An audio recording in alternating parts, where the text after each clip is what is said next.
I don't know if you ever saw the study which linked people's testosterone level to their ability and capability to disagree with something. The higher your testosterone level, the more likely you are to disagree with the point. And the reason for that is because, especially in older times, if you're going to disagree with something, you had to fight over it. So reducing testosterone levels in men is something which I believe they're trying very hard to do. And if you read the studies, they're succeeding. Testosterone levels have gone off the edge, off the cliff. Perhaps that's why they attack smoking so heavily. I understand that smoking a lot of cigarettes can be very bad for you, but I think everything in moderation. Overall, I would rather smoke a few cigars today and maintain my testosterone level, which it's good for, than not. I think the benefits outweigh the negatives. Couldn't agree more.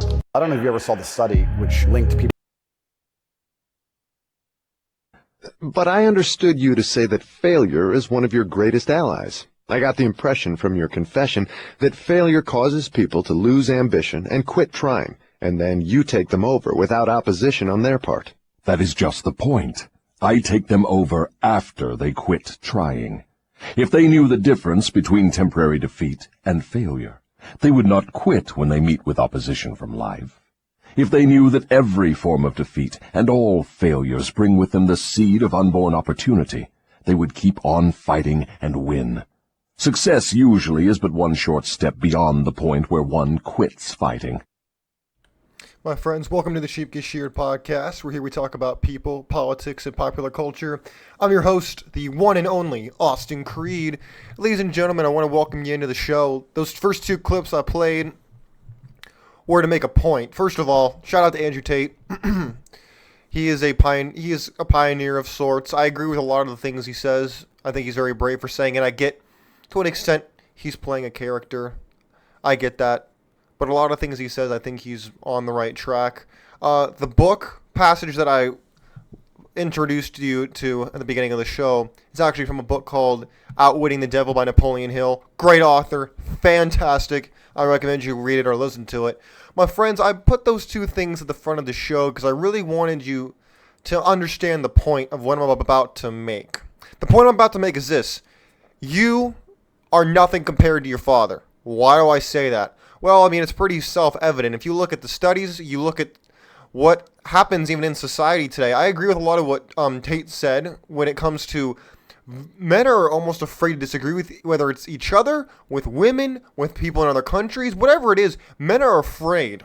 And because men are increasingly afraid, testosterone levels are going down, weakness in men is going up, and men, especially younger men, are confused. They want to feel included, but at the same time, they're not able to walk away. They're too afraid to pick up their life and say, I don't need this. I don't need you. I will make it myself. I can do it myself. I can do everything I put my mind to. They're too afraid to make that leap of faith. And that's why I say that most men today are nothing compared to their fathers or their grandfathers. Because their grandfathers and their fathers had more testosterone than them. They were able to disagree. They were able to put themselves in a place where they had to succeed. Not that they wanted to, they had to. They accepted nothing less. And I see too many men today, they're doing the opposite of that. Total opposite. And it makes me sick. By the way, my friends, throughout the show today, we're talking about mainly testosterone and why it's going down in men. I'll bring up a couple studies here in a minute. But before I do that, if you want your voice to be heard, you have something you want to say, you can leave it in the comment section of the YouTube or Rumble video if you're watching over there. If you're on audio, or if you just want to talk more directly and get more involved with me and the show, go over to Twitter at Sheep Get Sheared. Follow me over there. I'm going to be posting more questions. I post questions about both the show and sometimes random questions that come up that I think need to be discussed. But without further ado, here's what we're going to do. I'm going to show you a graph that I found that I wanted to share with everybody on the show today. Give me 1 second. I pulled it up here, and it might have made me, give me 1 second. Oh, this is good. Yeah, here it is. It's not the graph, but here's what I want to show you.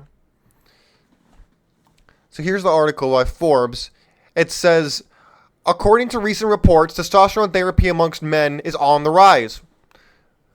From 2010 to 2013, prescriptions more than doubled. I will repeat that in case you missed it. More than doubled, which researchers partially attribute to the unscrupulous drug market, in other words, the ridiculous drug market, urging older men to, quote, boost their lower T levels.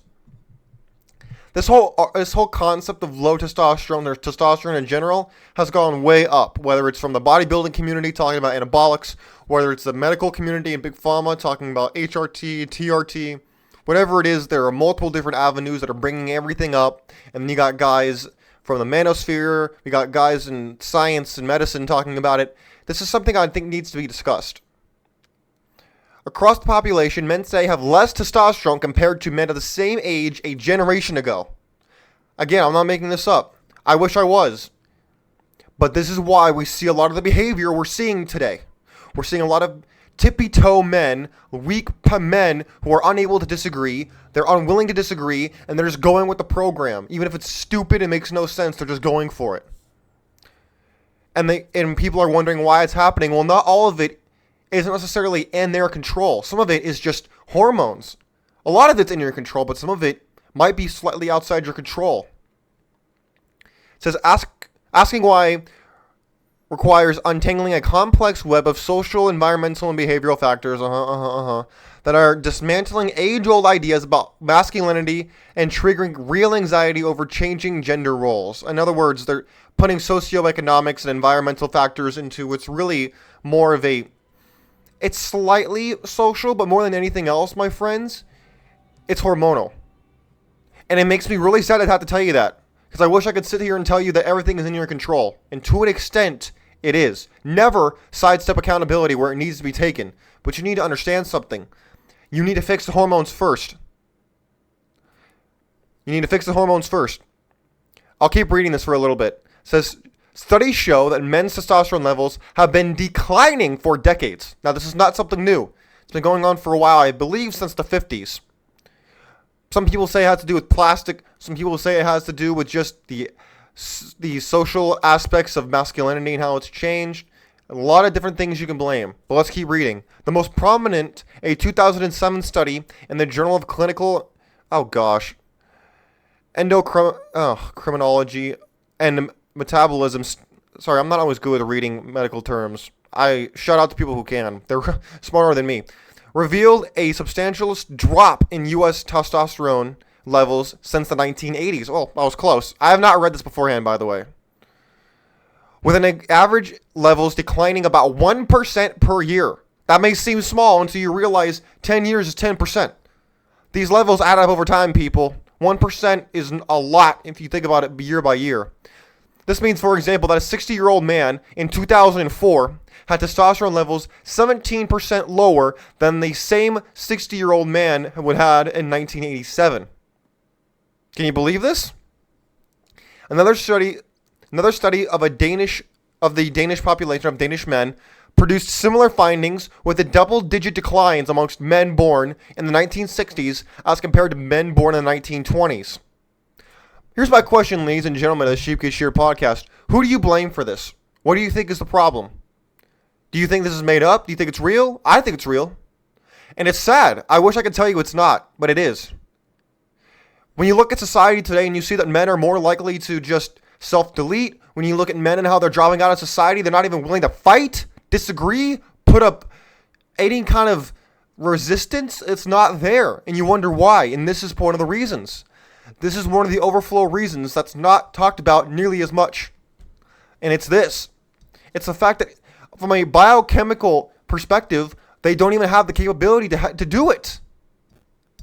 They're being destroyed from within. Whether it's...